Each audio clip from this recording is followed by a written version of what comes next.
Hey all, so welcome to our virtual event today with Diane Cook and Margot Livesey. Just a few Zoom housekeeping details to go through with you before we get started. So you are muted right now and you will be muted for the duration of the event. For optimal viewing, you can select speaker view in the top right corner of your Zoom screen so that our author is highlighted when they're talking. Please send your questions for our guests today at any point during the event using the Zoom chat box. And RJ Julia admin will be compiling your questions to be asked later during the Q&A portion of the event. If at any time you drop off during the Zoom event or you experience technical difficulties, you can just click the link again to be readmitted. But most importantly, please don't forget to purchase your copies of The New Wilderness and The Boy in the Field at rjjulia.com. The link should be sent right here in a second in the chat box, and we have a limited number of signed book plates from both authors while supplies last, so get your orders in. Yeah, so without further ado, I'm just going to intro Diane Cook and Margot Livesey. Diane Cook's most recent novel, The New Wilderness, has been longlisted for the 2020 Booker Prize. A compelling read, The New Wilderness is also described by the Washington Post as a timeless solid like a forgotten classic recently resurfaced. In addition to this latest work, Diane is also the author of the acclaimed short story collection, Man vs. Nature. And Margot Livesey is the best-selling author of 8 novels, including The Flight of Gemma Hardy. Her most recent book, The Boy in the Field, has been hailed as powerfully affecting by Kirkus Reviews and expertly crafted by People magazine. They are going to briefly read for us, be in conversation together, and then take some questions. And I know I, for one, have been so looking forward to this. So I'm going to let them take it away. Great. Thank you so much. Thanks for coming, everybody. I mean, turning on your computers and logging on. it's a little less, not as much as exertion as usual, but I'm really glad everyone's here. Margot, do you want to say hi? Hello, everyone. I, like Diane, appreciate your taking time out of your afternoon to keep us company at RJ Julia's. Thank you. Great. We're both going to read a little bit from our books. I'm going to start, and then we're going to talk about whatever comes to mind, and then we'll take questions. So my book takes place it's a speculative novel. It takes place in an unnamed future, like not too far in the future.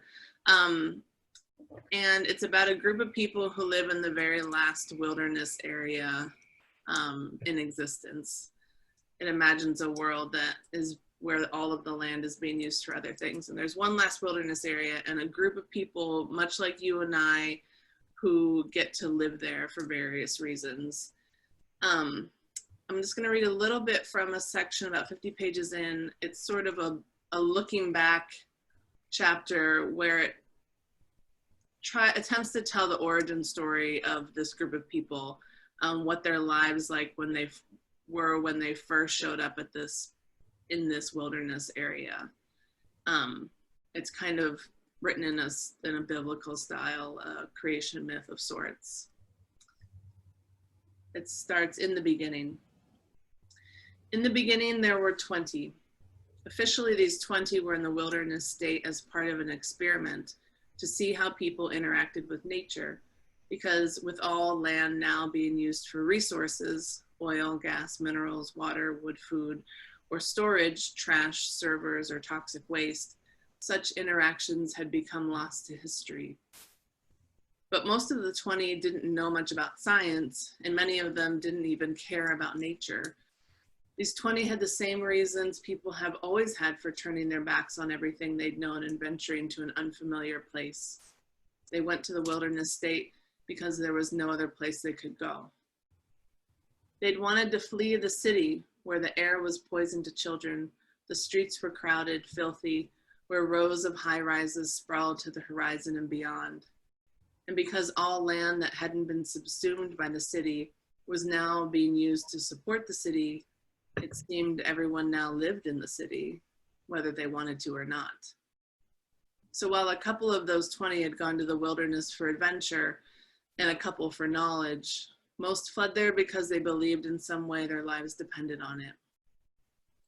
In the beginning, they had shoes and army issue sleeping bags, tents, lightweight titanium, cookware, ergonomic backpacks, tarps, ropes, rifles, bullets, headlamps, salt, eggs, flour, and more. They walked into the wilderness state, made camp, and on their first morning, they made pancakes. They sprinkled sugar on them. They flavored their early stews with bacon. None of that stuff lasted long, though. That first day felt like a vacation in a wondrous new place, and that feeling didn't last long either. In the beginning, their skin color matched that of wood pulp, riverbed sand, wet tree roots, the rich underside of mosses.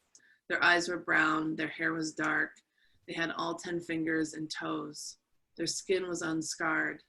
The dangers of the city had never been from scrapes and cuts. In the beginning, they were written about and reported on back in the city. A group of people who'd forsaken civilization to live in the wild. Why would anyone do that? Op-eds wondered what would happen to them.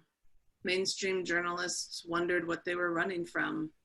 Alternative publications wondered if they knew something everyone else didn't.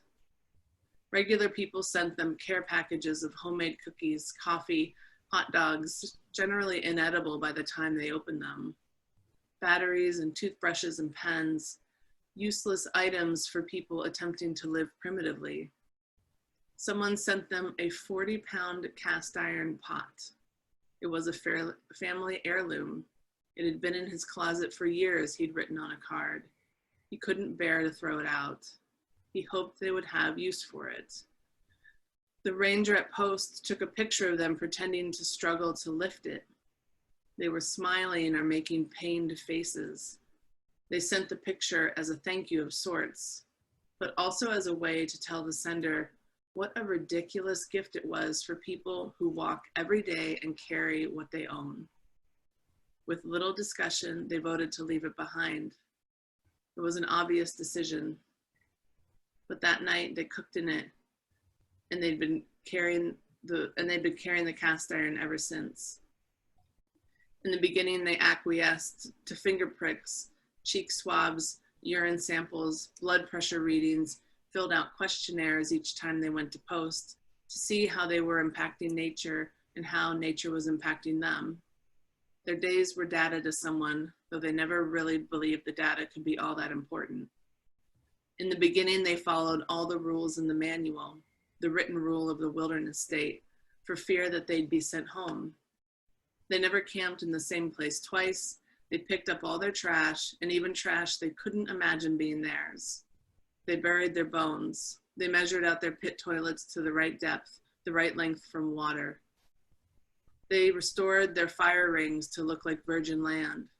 Where they walked, one would hardly know 20 people had passed through. They left no trace. They drank bad water. They drank bad water because they couldn't always find good water, and they paid the price for that. But this was all in the beginning. I'll stop there. Thank you, Diane. That is such a tantalizing passage. And I do love that your 20 people are quite inept and not natural outdoors campers, hikers.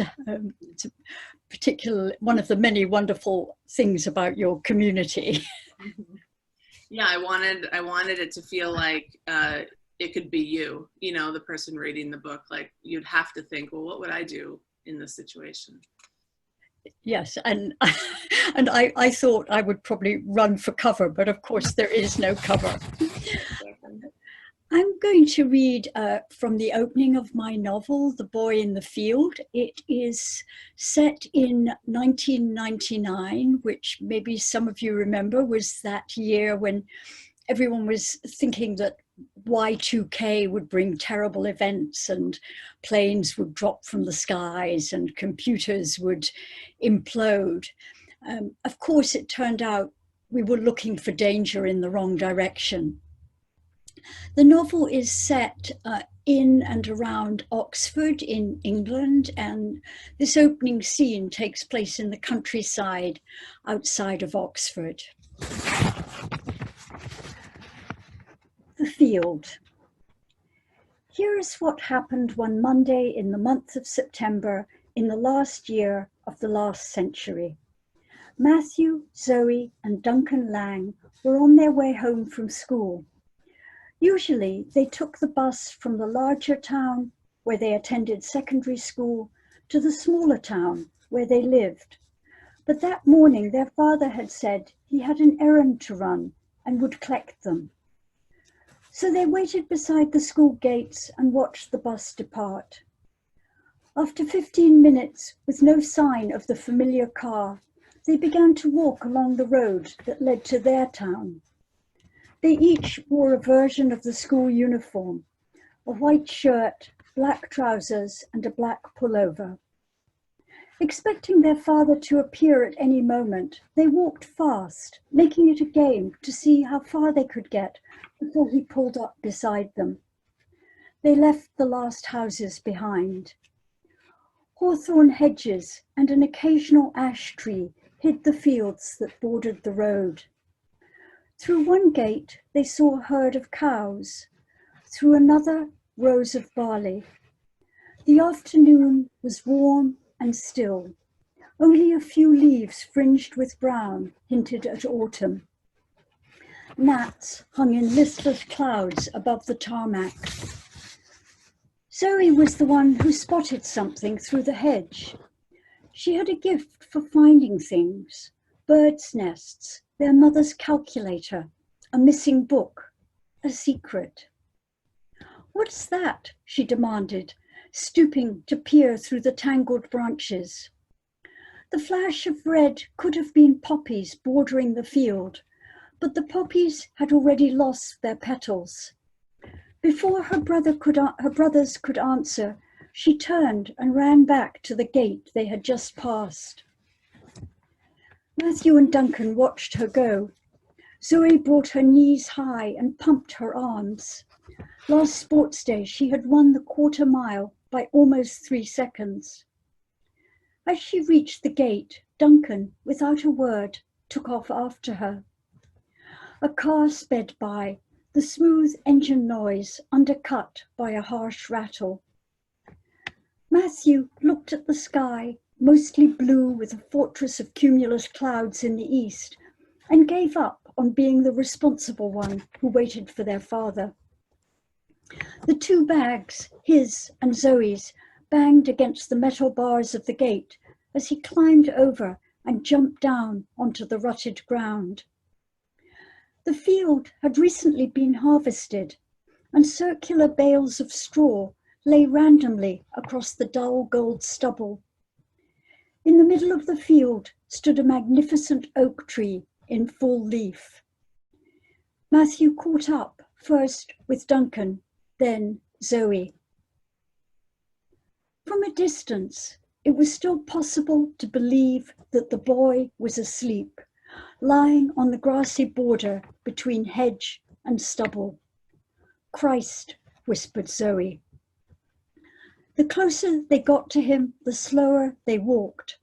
None of them spoke. Glinting bluebottles and smaller flies circled the boy. His hair was dark, his skin very pale.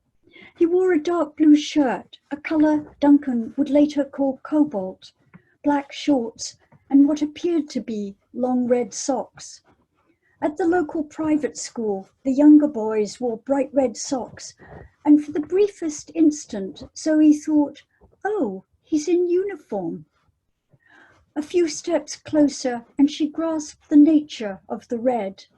His eyelids were pale, with a delicate tracery of veins.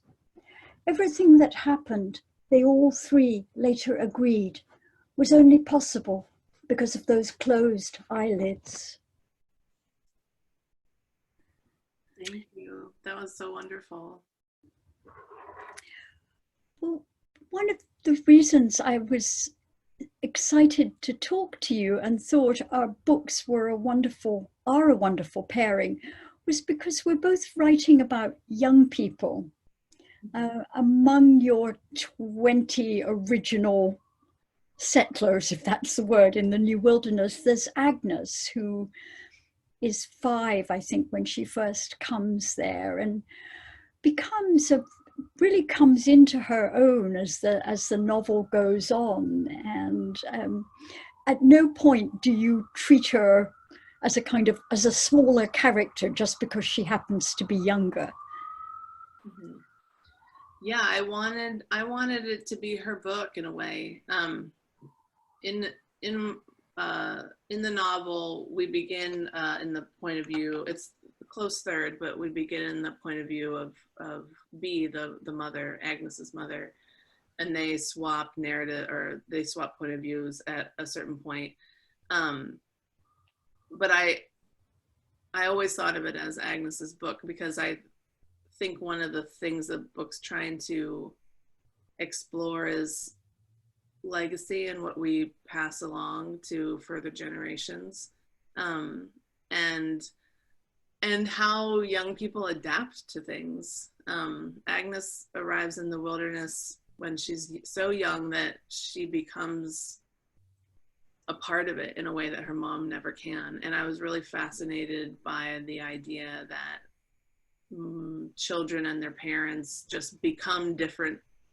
They just are different people from the beginning because they interact with their worlds in a completely different way. From an adult perspective or a child's perspective, those perspectives are so different. Yeah. And I think that it yields a lot of different information to look at a story through a child's eyes or a young person's eyes.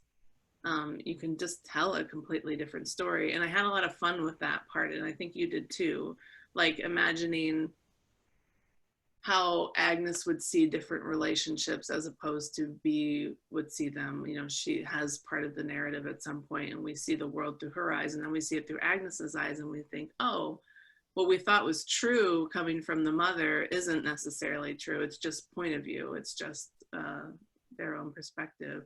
And you have that with all of your narrators, all the children. I mean, Duncan's the youngest, and he's so wonderful. I love him. But they all have this like very different take on everything, including the words that they hear at very important points, you know, in the book at the very beginning when they find the boy. How did you, I mean, so we're talking about the young perspective, but how did you even like modulate between those 3 young voices? They're, you know, maybe 3 years apart, each of them. Yeah. Matthew, the oldest, is 17. Zoe is nearly 16, she would probably say. And Duncan, the youngest, who's adopted, is 13. And I very much, when I imagined the book, I pictured the 3 teenagers walking home from school together and being caught up in this trauma, this drama of finding a young man in a field who's been assaulted. And so it begins in a way like a detective story with the finding of a body, but my body isn't fatally hurt. He's wounded, and the boy is wounded, and he recovers. And I had thought at one point that I might make the whole novel in the omniscient point of view. That felt like a grown-up thing to do. But I soon realized that each of the 3 teenagers, Matthew, Zoe, and Duncan, had so much their own point of view that to try to combine them made for a very sort of a rather hectic and unwieldy prose that I wasn't very happy with. So the novel goes back and forth between them. It doesn't alternate according to a precise rota. It alternates according to the larger story I'm trying to tell. And that larger story has much more to do with how each of the 3 is jolted into a new direction in their life, even though underneath all the time runs the crime and the solving of the crime. But that's not the main focus. Right. Yeah, I love that it's a story in the background that's propelling them forward. I mean, in new directions that they probably weren't on their way toward at the beginning of that walk home. And it's almost like you can't help but imagine what life would be like if this hadn't happened, like if they just kept walking, or the father had even picked them up. I'm part of what's so wonderful about that is that the boy does survive. It's a trauma, but it isn't this like outrageously gruesome trauma. It's something that they can hold within themselves, but it alters them. It doesn't destroy them, but it just alters them. And I thought that was wonderful, like a wonderful thing to follow through a novel. And again, that was something I felt that our novels or our sensibilities had in common, that we were each in our ways writing feminist novels.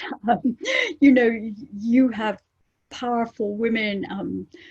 Bee, the mother, is particularly powerful. Agnes, the daughter, but also Val and Deborah are forceful characters. And I really loved that about the novel, even though the men play a significant part. I often felt as I was reading the pages that the women were in charge. Oh yeah, they're in charge. Yeah, of course. Why did we ever doubt that? Well, I like taking my cues from the animal world. I write a lot about nature and animal lives. I really enjoy thinking about humans as animals. We are, and rather than kind of distinguish what distinguishes us from animals, I like to think of what connects us to them. I like to think of us on a kind of spectrum. And a lot of animal groups have matriarchs and female leaders. So that made sense to me when I started writing the book, that would be the case. So just to jump back to that, you were talking about trying to work with the omniscient narrator. Were you writing that, and then as you were writing it, you realized, oh no, I need there to be these three distinct people experiencing this thing differently from one another, and then you had to like retool the book? I think as long as it was in my mind, I had one vision, but as soon as I wrote the opening scene where they find the boy and he says one word that they hear differently, I realized that I wanted to follow my three teenagers independently. Mm-hmm. But there were, I have to say, many false turns and cul-de-sacs in my novel before I found my way to the ending. Mm-hmm. I don't know about the New Wilderness. Did you have a map of the story when you began, or did you have a map and then depart from that map? Or yeah, that was actually going to be my next question to you. Like, do you write with an outline? So one of the interesting things that we realized, we chatted a little bit before getting on this call, is that this is my first novel and you have written many novels, and I was just kind of wanted to pick Margot's brain about like novel writing, how it works each time, how it differs each time. So yeah, I was going to ask you if you write with outlines, because I never did with short stories. I would always just, short stories to me were this like ecstatic thing that would just kind of like, I'd think about it, and then it would just like pour out of me, and then I'd revise and edit and make it good. But it was always this like event, writing a short story. I think because it's short, you can actually, it can be an event. It can be like a day's worth of writing. But the novel was so long and arduous at times that I really found I needed an outline, and it was just, and that led me to just doing a different kind of work every day. Like, it wasn't this event or this ecstatic experience writing the novel. It was this, like, it's like I guess a marathon. Like, I had to pace myself, and I had to, like, do a little bit every day, or, you know, most days. And it was just such a physically a different process. So I don't, that's not a question, but I'm just curious what it's like for you now that you've written several novels. Like, what was the first one like, and what was this one like, and how did you fill in all of that space in between? Well, I regret to say that I'm not sure it's getting easier. That's actually helpful to me. It's more of a kind of up and down negotiation. I wrote one novel, my second novel, Criminals, which I wrote really pretty much in 3 weeks at the MacDowell colony, and then revised for a year. Uh-huh. And then I wrote another novel, Eva Moves the Furniture, which I wrote over 12 years. I mean, I did other things, like I wrote other novels, but I was always coming back to this albatross that refused to fly. That's a terrible metaphor. So I don't usually make an outline, but I usually have a destination somewhere I'm heading to. And I think I do that because in my early 20s, I wrote a first novel that was unbelievably terrible. And among the many terrible things about it was the fact that I had no idea where it was heading. And it headed towards Toronto, and then it headed towards Poughkeepsie, and it was just all over the place. Yeah. When I think about outlines, so what I had was, I had this, like, roughed out, like, I knew the beats and I knew where it needed to go, but it wasn't like, okay, this scene needs to happen, this scene needs to happen, they need to talk here. Like, it was a little more open-ended, but I had a destination and kind of signposts along the way. And one of the things that I found daunting, and one of the things that I had to kind of, like, work to figure out through the course of writing the novel, was how to keep myself surprised by the writing when I had a destination, you know, that I was trying to get to. Like, how much would it let me deviate? How much, if I knew where I was going, could I be surprised? Could I surprise myself with the writing? Could the story surprise me still? And I found that it could, and I was really very happily surprised by that I could still find this joy in, what's the word I'm looking for? Discovery. Like, I could still discover things in the book even though I knew where I was going. So it's this weird kind of fine line you have to walk, I think.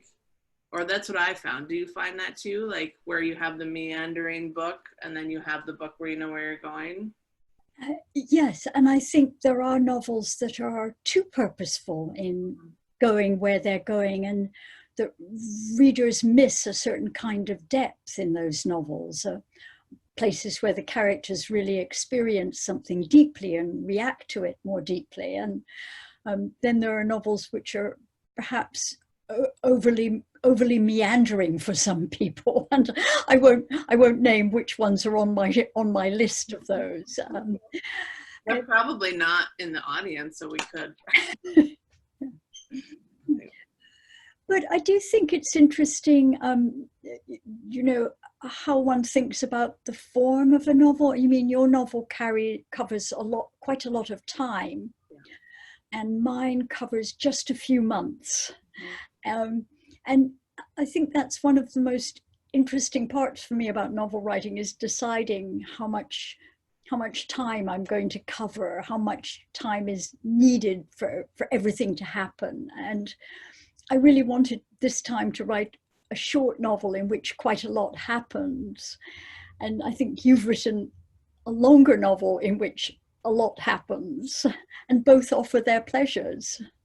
Yes, that's true. But I set out to write a short novel. Oh. I wanted to write a very short novel. I wanted it to be like slim, brisk. I think partly because I was still in a short story mode, and I probably was thinking to myself, I'll just write a novel that I can kind of think of like a short story. I can still take everything that I know about short story writing, just apply it to the novel, and it'll be easy. Of course, that didn't happen. Even with a short novel, you can't think of it like that. But yeah, I had this idea that it would just be almost this,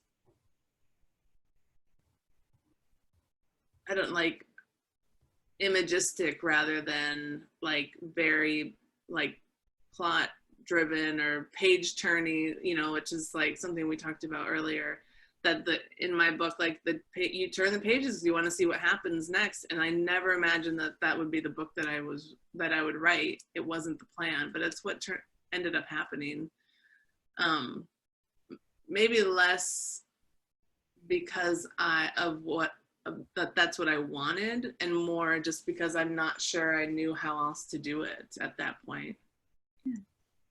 Have your novel, I haven't read many of others of your novels, but are they all very different? Like, do you experiment, or do you have a thing that you love to do, or a way that you love a novel to look? I would say I experiment. I have certain preoccupations I keep coming back to, maybe like your love of writing about nature and animals, perhaps.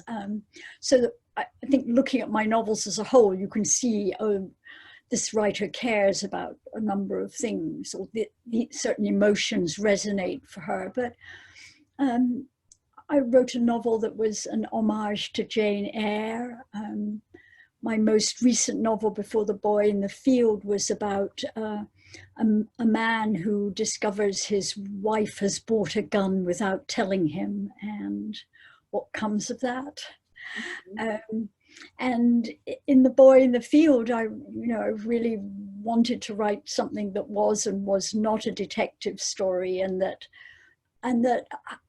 focused on younger characters who would be less compromising and perhaps more truthful than many adult characters. And I think that's one of the really appealing things about writing about younger characters, that they don't maybe negotiate quite so much.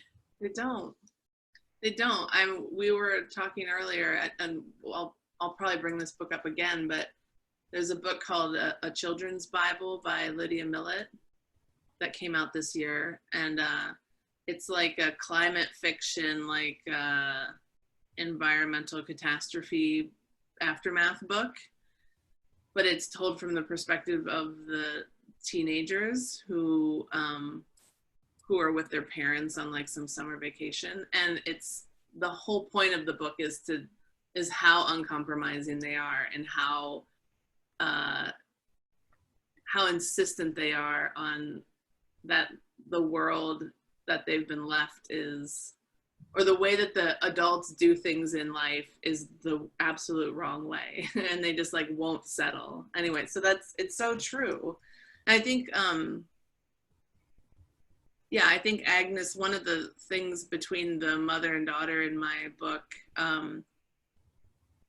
isn't like kind of just such a confusion that the daughter has over the things that her mother does, because I think with youth, like you're saying, the world is black and white. You don't understand the complexities that make you alter your course to, be accommodating to the rest of the world. You don't think like that. Right. Something that, I don't know who is smarter, the person who does that or doesn't do that. Yeah. What's the best mode? I guess it depends. It looks like Abby has rejoined us. Have you come to ask us questions, Abby? Oh, I did.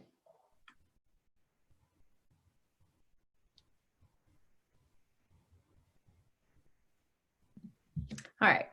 So I have my voice now. All right. Yeah, we have like a nice little collection here to get started on. So I think what we'll do first is I would like to ask about books you're reading and books you're excited about, but I also want to merge that with an audience question, which was, what writers have you especially loved in your life, and what novels do you come back to again and again? Gosh, I'm hopeless at these kinds of things because I want to name about 45 authors right away. In terms of writers I come back to, I've recently been on a Willa Cather odyssey. I had read My Antonia and a few of her other novels, but I went on to read The Professor's House and Lucy Gayheart and A Lost Lady and a number of others with huge pleasure and admiration, Song of the Lark.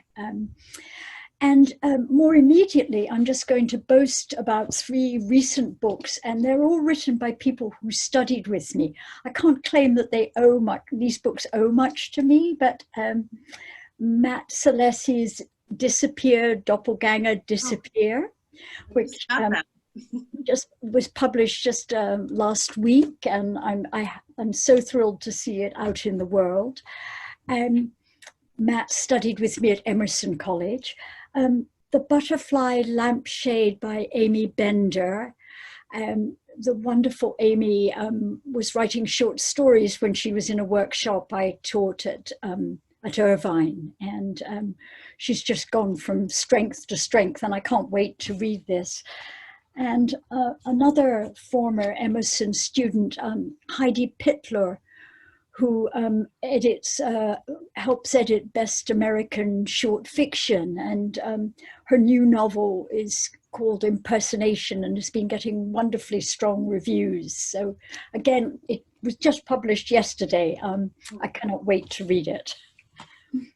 That's exciting. I have the first 2 of those books just got delivered to me because I ordered them. Great. Amy Bender for me is like my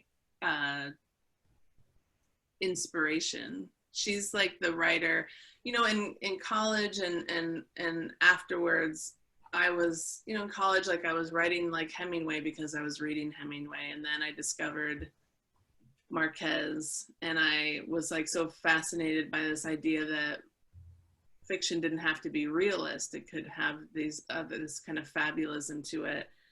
But in reading Marquez, I didn't necessarily think that I could write like he wrote, you know, or that the things that I would be interested in writing about would match the level of like 100 Years of Solitude. And it wasn't until I read Amy Bender and I saw the way that she used fabulism in the domestic sphere, in the like everydayness of life in America, that I felt like, oh my gosh, you can do this too. And it was completely inspiring to me. And her collection, The Girl in the Flammable Skirt, is like one of those books that really opened up the world of writing to me. And I'll be forever grateful to her for writing. She's so wonderful. All right. Well, did you want to talk about books that are, did you have something else to say, Diane? Oh yeah,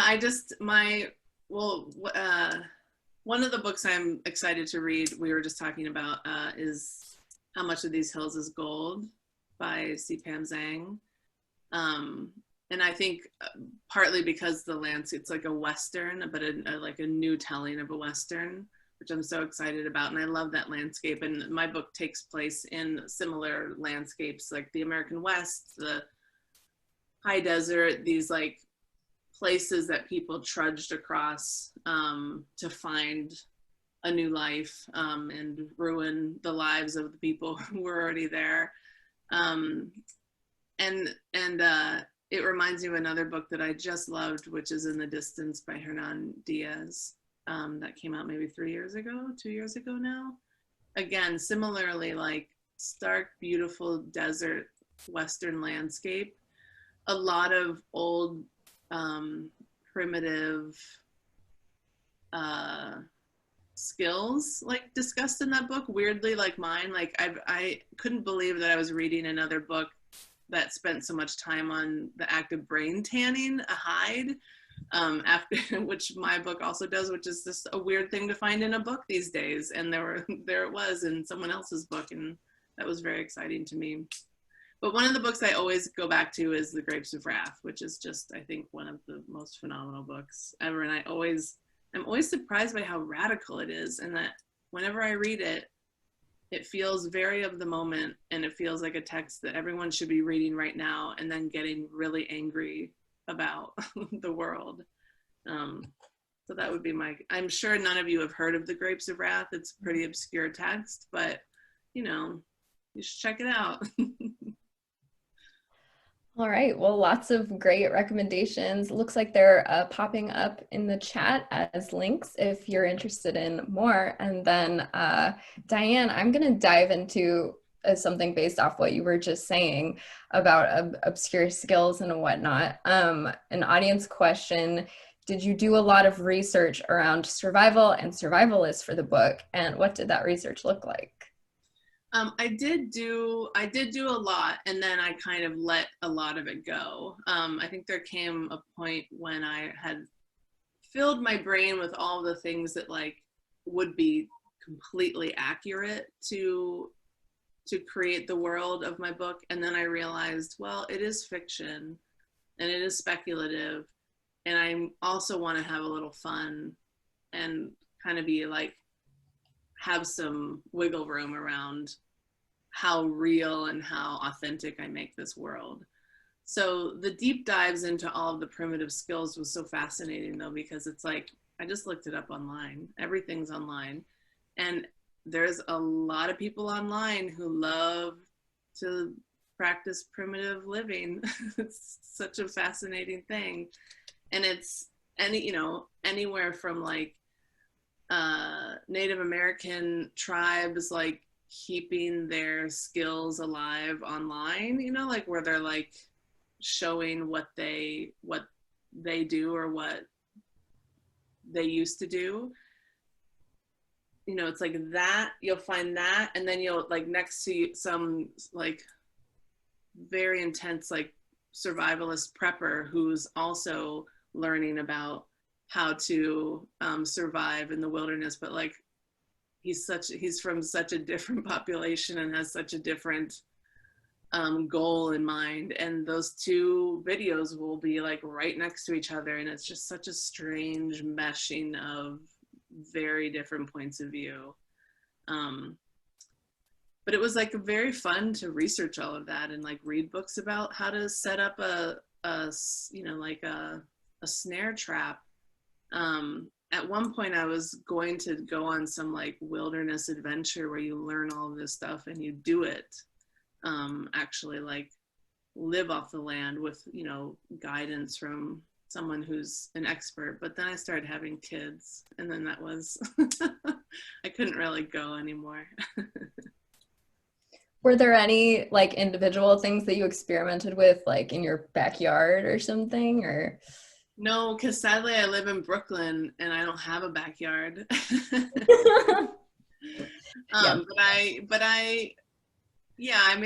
I've gone camping and that kind of thing. But no, it was like, it really did live in my mind. And at some point, like I said, I would start to write things and I would realize that I was veering off of what I thought might be the accurate way to do things. And then I let that happen. Like at some point they're eating acorn cakes, which is an idea or a food that I got from a book. But like they're in the desert, they probably don't have acorns like readily available. But at that point I didn't care, and I was just writing it and I just let it happen. So that's the fun part of fiction. You can just let it all happen. I was going to say that as a child, I would have been a very good member of your community, because I grew up in the Scottish countryside, and I was constantly trying to dig holes that would get to China and start fires using, you know, two sticks rubbed together, and building huts and damming streams and foraging for things that I hoped were edible. Huh? I'm glad you're still with us. Yeah, yes, I think it's very lucky. Are there many dangerous things in the Scottish Highlands to eat? Probably not, right? Well, there are things that are toxic: foxgloves, deadly nightshade. We have our share of mushrooms that are maybe not ideal. Well, good. I'm glad you're still with us. Margot, maybe there's a book there. I don't know. Maybe. Thank you. A question for both of you now. What came first to each of you with these novels? Was it an image or a character or a situation? Do you want to go, Margot? What came first to me was the image of finding the boy in the field.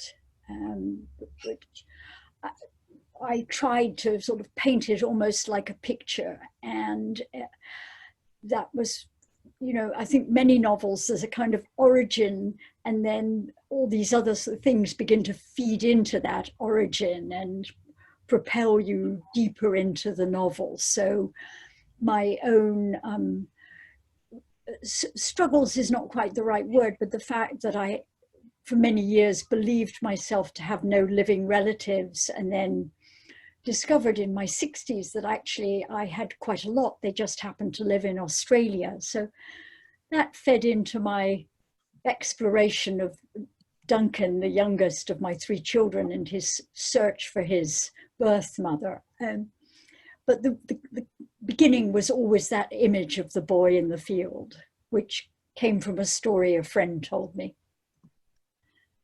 That's nice. My first, the novel came from an idea, like basically for the premise of the book, which is that there would somehow in the future just be this one wilderness area left, that because of land use and overpopulation and climate change and whatever reason you can imagine, and environmental mitigation too, which was like a very early thought about the book. But that there would just be this one wilderness area left, that all other nature would kind of have been pushed into this, into its borders, and that I wanted somehow to have a group of people that got to live there. And I wasn't even sure why they got to live there. In the book, it turns out that they're part of an experiment. I just knew I wanted to activate a group of people into this place where they didn't belong, really, and see what happened. So that was the idea, and I knew I wanted to write about mothers and daughters, and so those two things like came together, and then I found the characters from there. Okay. Yeah, it's always interesting to hear the genesis of every novel, because it always starts with something. Here's one for Margot. So you talked about during conversation, touched on a bit, kind of subverting or dealing with the traditional detective story in your book. So are you a fan of procedurals or noir? And did you find yourself drawing from those at all? I'm yes and no. I'm a fan. I grew up reading novels by people like Agatha Christie and Nigel Marsh, Rex Stout, these sort of old-fashioned Maigret, old-fashioned detective figures. And one of the pleasing things about the last decade has been seeing wonderful women writers, particularly women writers, taking on the form of the detective novel and using it just in very skillful ways, very interesting political ways, very gripping ways. And I have read a number of those writers, Louise Walsh and Tanya French and Kate Atkinson are three that come to mind.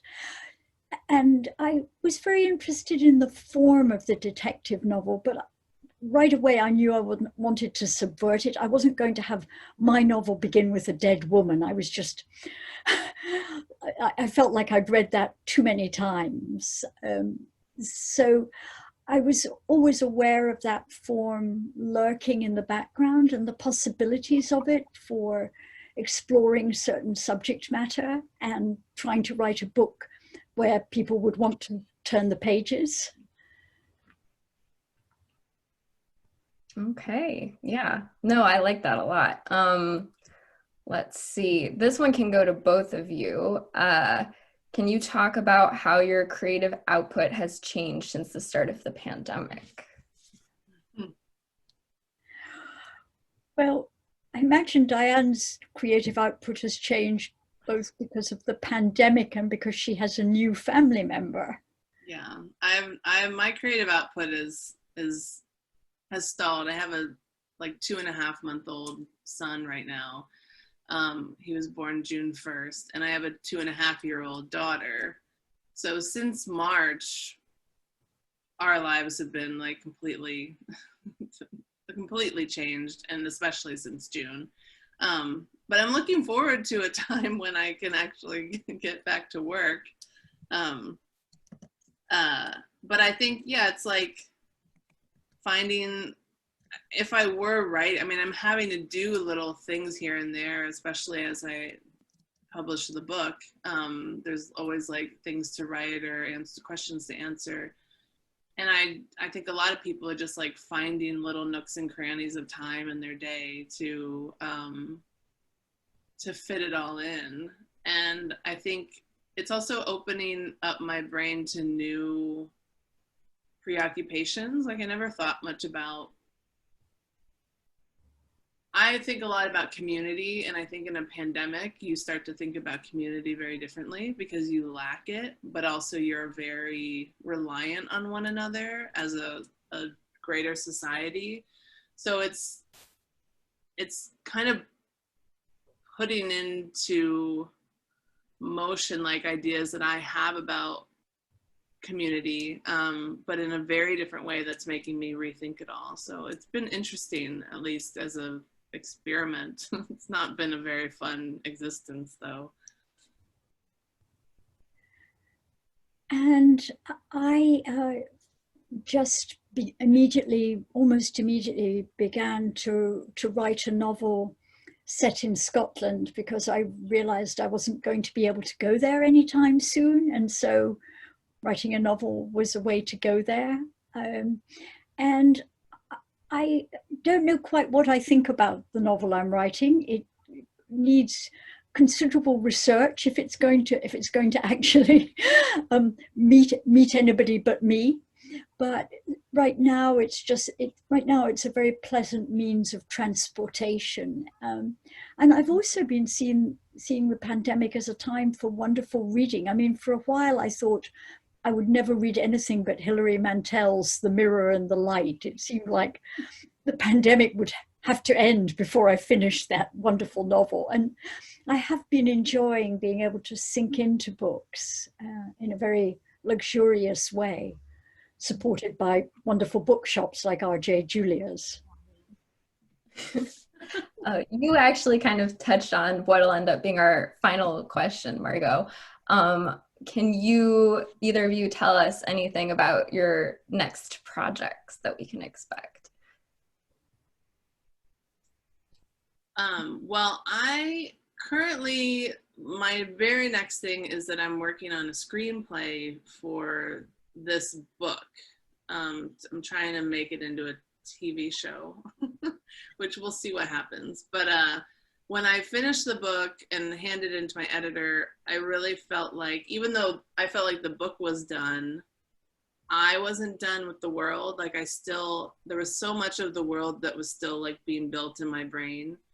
And the characters, I have a large cast of characters and a lot happens in the book. They don't all get their due on the page, but I have all of these stories about them and I have still a fascination with them. So I figured, well, it might be fun to try and explore this world in a different medium, you know, not try and like write a sequel or, you know, retool it as a novel or a book, but just like rethink it entirely. So that's the next thing I'm doing. And I'm going to continue my intense flirtation with my Scottish novel.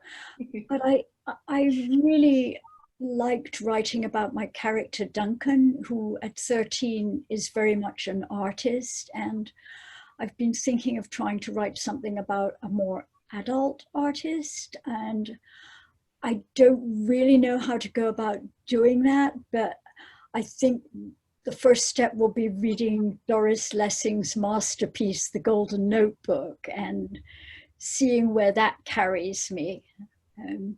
And I should say that it's just a huge pleasure to talk to Diane about her wonderful, wonderful novel. So I'm really happy that it may be taking on new forms and continuing to live on in new medium. That is great news. Yeah, I'm excited. I mean, we'll see, you know, you never know, but I think at least it'll be fun. I like writing. I love books, but I love writing more, and I just want to write. If I can't like write a book, you know, I would just want to write. So I just, as much experience as I can get in the world of writing in different forms, like I want to do that. So thank you, Margot. And I think that is a great note to end on. All right. Well, thank you so much, Diane and Margot. This has been lovely. I've been so looking forward to this. And thank you all for attending. Don't forget to purchase The New Wilderness and The Boy in the Field, and the links are there in the chat box right for you. But yeah, that's about it from me. I hope you all have a great rest of your evening wherever you are, and thank you for being here. Yeah, thank you so much for being here. I really enjoyed seeing your faces or your names. Yeah, thanks to all the readers, listeners, and to Abby and Catherine at RJ Julia's for making this event happen. We're really grateful. Yeah. Yeah, take care, everyone. Thank you. Take care.